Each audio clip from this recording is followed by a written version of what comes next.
Hey, how you doing today? Have you ever wondered what it would feel like to feel your brains? Maybe not. I have, and I've been curious to find out what it feels like to touch your brains. Well, there was this neuroscientist in a university down in California, and he studied the brain like crazy. And he came up with the truth that a brain, just the way it is inside your head, feels soft and squishy, kind of like jello. Interesting. Well, we were down at Fields and we found this putty that kind of looks like and feels like, as best we can tell, the description of a brain. It would run through your fingers. It's soft and squishy, kind of like jello. Interesting. That is very interesting. By the way, my name is Pat, and over this next little while, we are going to talk about your brain and how it works. I am looking forward to that. So our brains are the most complicated, interesting organs in our human bodies. It does functions that we can hardly fathom, when we don't even know everything about our brains. Your brain, well, mine too, all of our brains began developing even before we were born. That kind of means your brain is older than you. That's strange to think about. And they don't stop developing until you're 24 or 25 years old. That means that today, right now, your brain is developing. In a fully developed brain, there are over 100 billion nerves that connect and communicate with over 1 trillion cells. That's a big number, 1 trillion. I wrote it out here for you so you could see. 1 trillion, 12 zeros behind that one.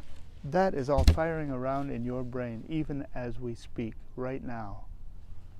Our senses, our 5 senses, do you remember what our 5 senses are? A sense of sight, a sense of hearing, a sense of speaking, a sense of smell, and a sense of touch. The 5 senses.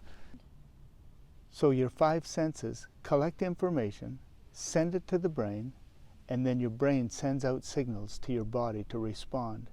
We're going to go to Memorial Park in downtown Hope to illustrate this very thing.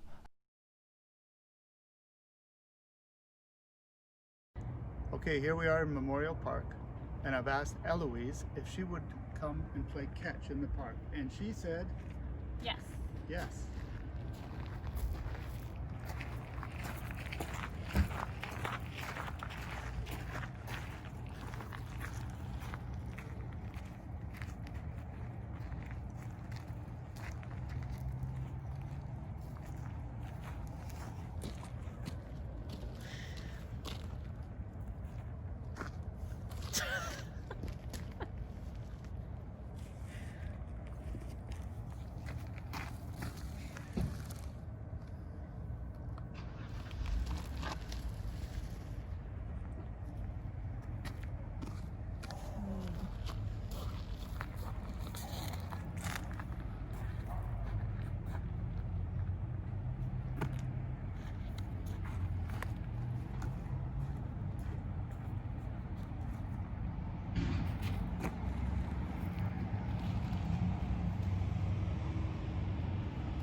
So you might think, no big deal. They were just playing frisbee, catching the frisbee, throwing the frisbee, no big deal. Anybody could do that, and there's truth to that. However, when my friend came out and I brought the chainsaw out and showed her the chainsaw, she began wondering, how does this does this play into playing catch? And when I brought the rope out, same thing. Maybe confusion and what's going on. But when I brought the frisbee out, then it began to make sense to her. Her brain was taking in all this information. And you need to remember that there were no verbal cues, only cues with the sense of sight. She just was gathering information through her eyes, and that information was going to her brain was interpreting it, and then she was responding by getting in position to receive the frisbee and then throw the frisbee. All of that was taking place with absolutely no hint of telling her what to do. In her brain, she just knew what to do. Her senses picked up the information, interpreted it, sent it back to her body, and her body made movements to catch the frisbee like she thought she needed to catch it, and then throw it. Amazing. That's just incredibly amazing. So what happens when this process is interrupted? What happens when your brain gathering information miscalculates, or what happens if your shoes are untied, or sun gets in your eyes, or something that causes your all the information that gets to your brain to be inaccurate? You trip, we call those bloopers, where it didn't quite turn out the way that you had hoped it would turn out, and that's okay. But our brains are truly amazing. They just are amazing. And how we take care of our brains is important too. You've probably heard the phrase, garbage in, garbage out. Well, that's very true about our brains as well. What we feed our bodies goes to our brain. And even when we eat well, our brains function better. My friend down in the United States has a collection of cars. Some of them are absolutely phenomenal. They're fast cars. He's got one that I particularly enjoy, a Corvette ZR1, a 2019 orange Corvette ZR1. Oh, and driving that machine is unbelievable. It's incredibly fast. It's got this 755 horsepower. It goes 0 to 60 in 3 seconds.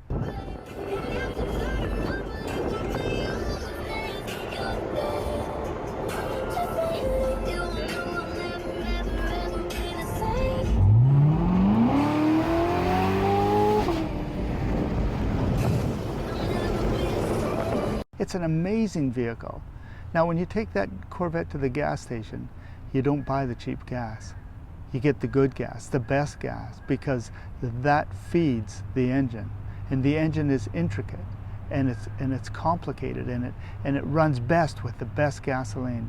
And you wouldn't want to chintz out and get the cheap fuel, because then it would be sluggish and not run to its full potential. Well, our brains are similar. They run best when good things are put into the system. But some people choose to put things into their system that aren't necessarily healthy or good, and we want to talk about that. When a person uses a substance, alcohol or tobacco or marijuana or other drugs, then all of a sudden your brain is altered and things do not function the way they're supposed to function. Well, in videos to come, we will explore all of that. In the meantime, choose wisely.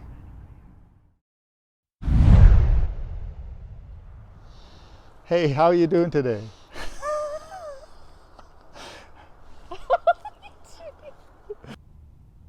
In a fully developed human brain, there are over 100 billion connections with 1 trillion